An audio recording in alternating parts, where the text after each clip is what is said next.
What's going on, everyone? So I'm back again with another video, and this video I will be explaining to you guys my whole setup on my suspension. Now I'm gonna be honest with you guys, I did record this video already before, but I didn't like how it came out. I know I did post on IG that the video was supposed to drop like last weekend or 2 weeks ago, but as I was editing the video, I didn't like how it came out. It was way too boring for me, so I decided to just record it a different day. So that's what I'm doing. So I ended up going to a photo shoot, and I debeat it on the freeway on my way back home. So yeah, so I gotta work on that. So I'm gonna have the car jacked up, and since I'm going to have it jacked up, I might as well show you guys the front suspension setup. I'm not gonna show you the rear, but I will talk about the rear. I'm too lazy to jack up the rear, but I'm gonna explain everything to you guys in this video. But first, I gotta take both wheels off, and I gotta fix the driver's side because it does have curb rash, so I gotta sand it down. So I'm gonna do that first, and then explain to you guys my suspension setup. And then tomorrow, which will be like a couple seconds for you guys, I will be taking both wheels to the tire shop to get fresh new tires. So let's jack the car up. Excuse the mess, but I have both wheels off, and I'm gonna show you guys what happens when you debeat. As you can see, hella curb rash. Little dent, but I don't even think that's a dent, it's just a big chip. But yeah, so that's what happens when you debeat. As you can see, the tire was hella worn out.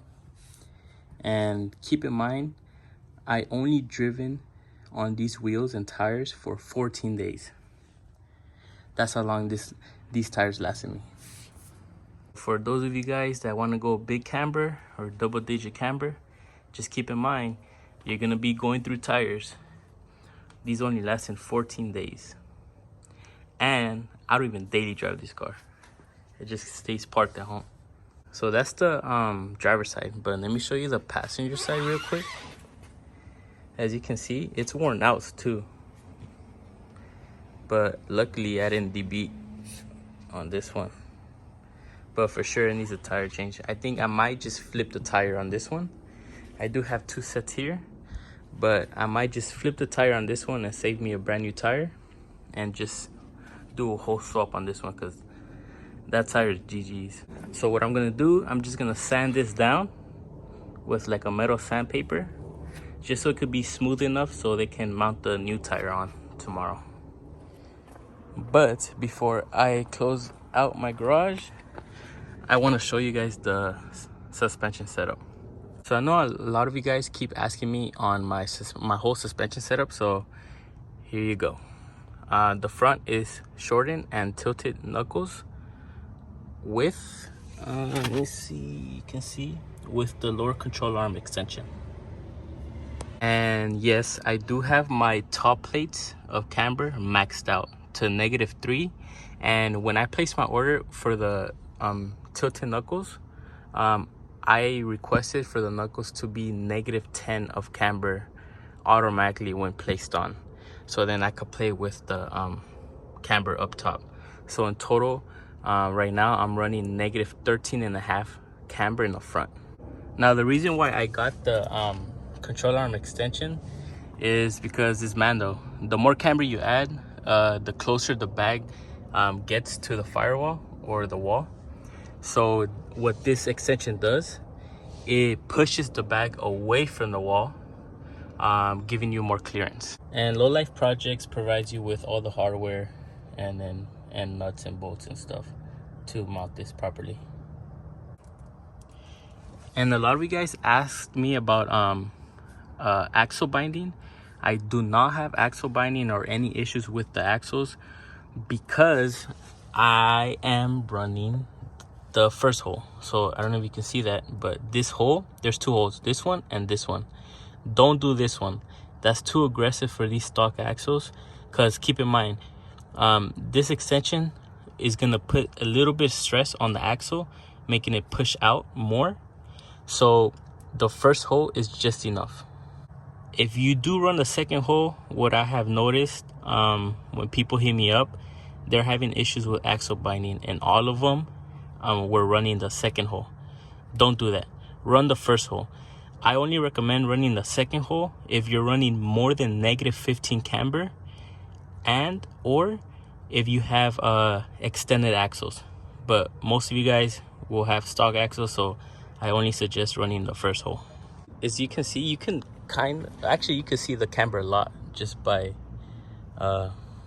this view right here, or this side. It's hella camber. Also, keep in mind, if you're gonna be running this setup or anything close to this setup, like say if you're running hella camber, just keep in mind you will have to raise up your shock, because all that camber is gonna stop you from airing up completely all the way up. So so what I did, I just raised up the car. The front, I raised it up a whole inch, and then the rear, I raised it up half an inch. But I could go more in the rear, but I mean, half an inch was perfect for me. But yeah, just keep that in mind. The more camber you add, just make sure you raise up the shock so you're not putting a lot of stress on the bag. Yeah, so I'm not sure if I mentioned it, but this setup also applies for the 10th gen Accords. The setup is mostly similar. Tilted knuckles and lower control arm extension you can all get through Low Life Projects. They're the ones that did all my work, and honestly, their customer service is amazing, the people are amazing, and their work is amazing. Just look at the welds.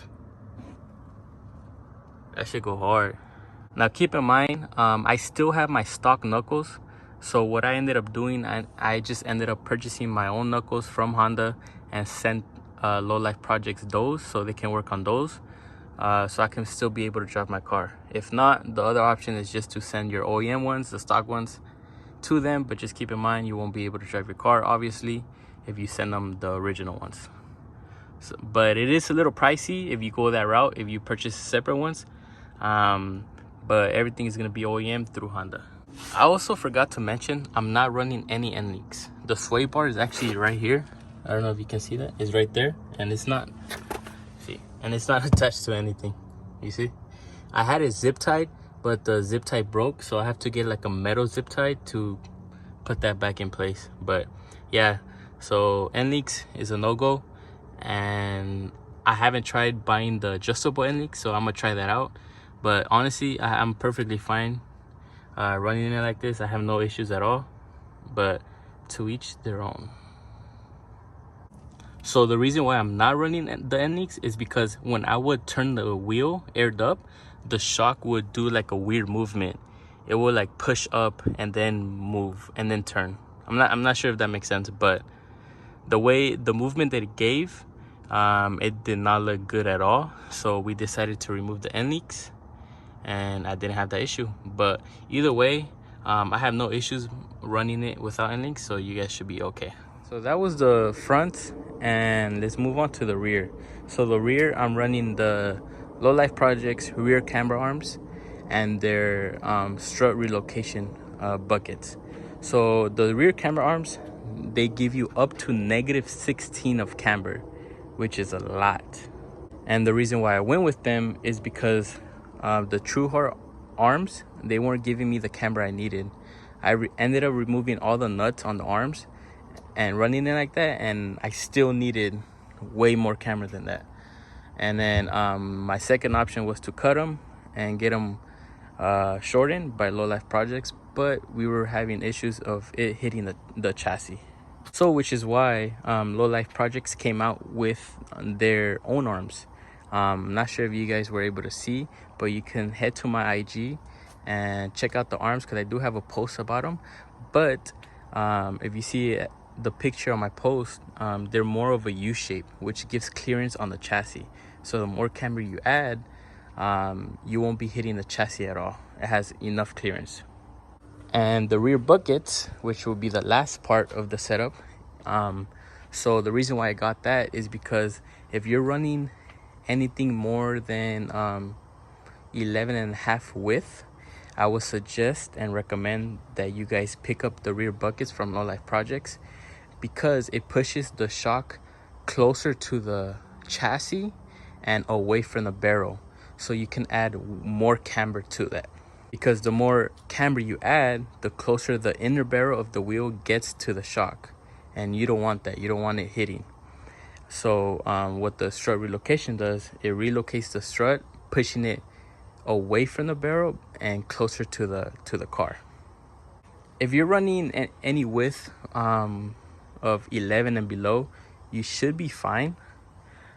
Just all depends on your offset, but I think you should be okay. But anything 11 and a half and above, I recommend you getting it.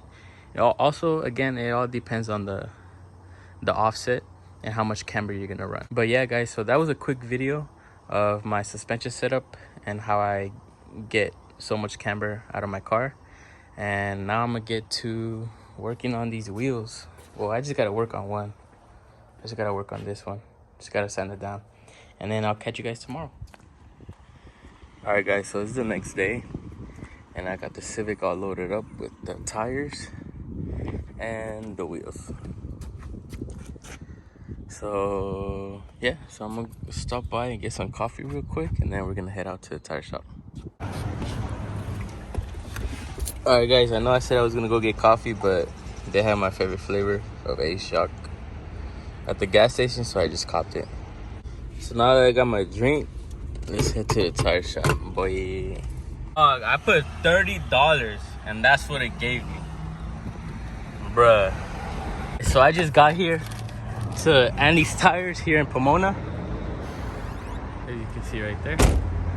Yeah, so they're gonna be the ones doing the stretch on my wheels. Not a lot of shops want to do them, but Andy's for sure always takes care of me.